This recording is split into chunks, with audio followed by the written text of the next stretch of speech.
Bonjour à toutes et à tous, fidèles de Corbeau News Centrafrique.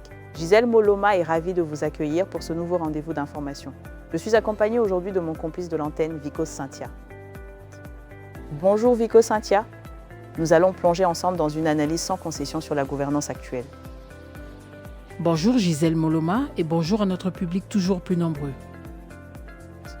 Alors Vico Cynthia, dis-nous, quelle est la grande histoire qui fait couler beaucoup d'encre et de salive ce matin? Qu'est-ce qui retient notre attention? Eh bien, Gisèle Moloma, le politologue Farid Taheruka Shabazz nous offre une plongée acérée dans les coulisses du pouvoir. Selon lui, le régime autoritaire du dictateur Faustin-Archange Touadéra s'enfonce dans un abîme de mensonges d'État, cherchant désespérément à cacher une réalité financière des plus calamiteuses. Une sorte de cache-misère politique si l'on veut.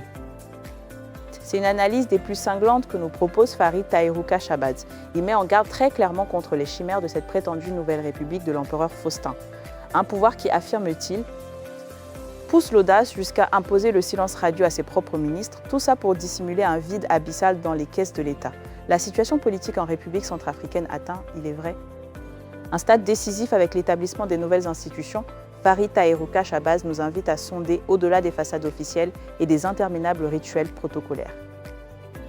C'est ce travail de décryptage qu'il propose en se penchant sur les tout premiers pas de l'exécutif.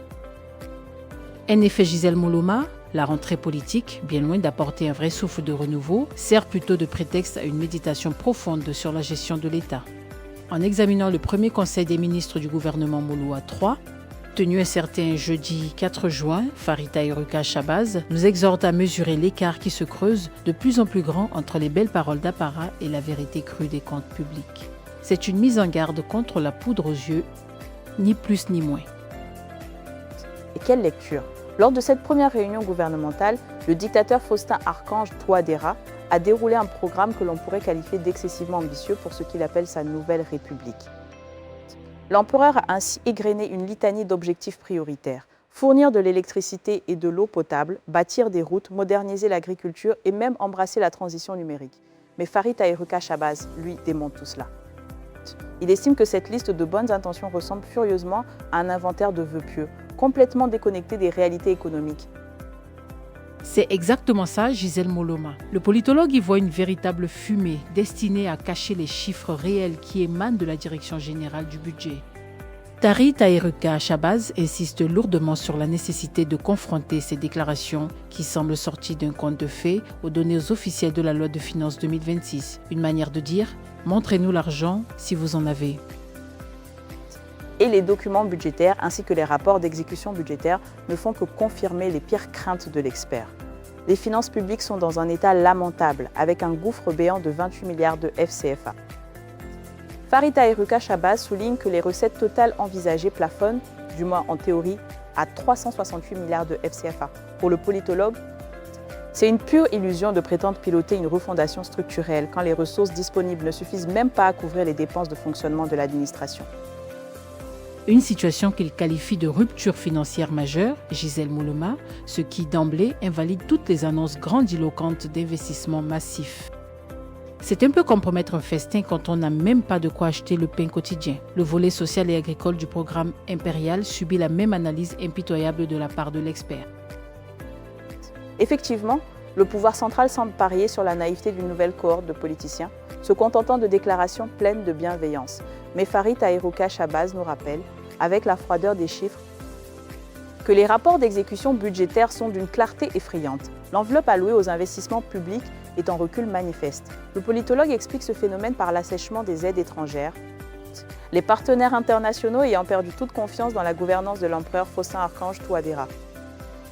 Il constate, Gisèle Moloma, que les projets de développement restent cantonnés au monde virtuel, tandis que les dépenses liées au train de vie, on l'imagine fastueux, les dirigeants atteignent des sommets inédits. Un autre aspect central de l'analyse de Farid Taheruka Shabazz porte sur ce qu'il identifie comme des aveux implicites de la part de l'empereur. Ah oui, ce passage est croustillant, en affirmant publiquement que l'ère du favoritisme, du népotisme et de l'inertie est désormais révolue. Le dictateur Faustin-Archange Touadéra valide, sans le vouloir, toutes les critiques portées par les forces d'opposition depuis une décennie. Et là, Farid Taherruka Shabazz pose une question fondamentale. Vikos Sintia, qui a donc géré les affaires du pays et contrôlé l'appareil d'État pendant ces 10 dernières années de corruption administrative et de passe-droit, si ce n'est l'empereur lui-même? Exactement, Gisèle Moloma. Pour Farid Taherruka Shabazz, cette tentative de changer de discours met en lumière la responsabilité directe du sommet de l'État dans ce bilan actuel. Et pour couronner le tout, la stratégie de communication adoptée par la Cour impériale confirme une volonté manifeste d'étouffer tout débat public. Le pouvoir vient d'interdire formellement aux ministres de s'exprimer dans les médias, centralisant la parole officielle autour du seul porte-parole, Évariste N'Djamena. Une mesure qui ne trompe personne, Vikos Sintia, Farid Taherruka Shabazz dénonce avec vigueur ce verrouillage, qu'il voit comme la peur panique de voir un membre du gouvernement avouer publiquement la vacuité des caisses de son ministère. Le politologue conclut qu'une orientation politique dépourvue de budget réel n'est qu'une tromperie envers le peuple centrafricain et que le temps désormais n'est plus du côté de ses dirigeants.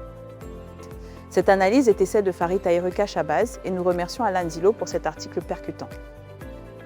Merci Gisèle Moloma. Et pour nos auditeurs qui souhaitent nous contacter, faire des signalements ou partager des informations avec Corbeau News Centrafrique, notre numéro de téléphone et WhatsApp est le +236 70 16 44 65. N'hésitez pas. À très bientôt.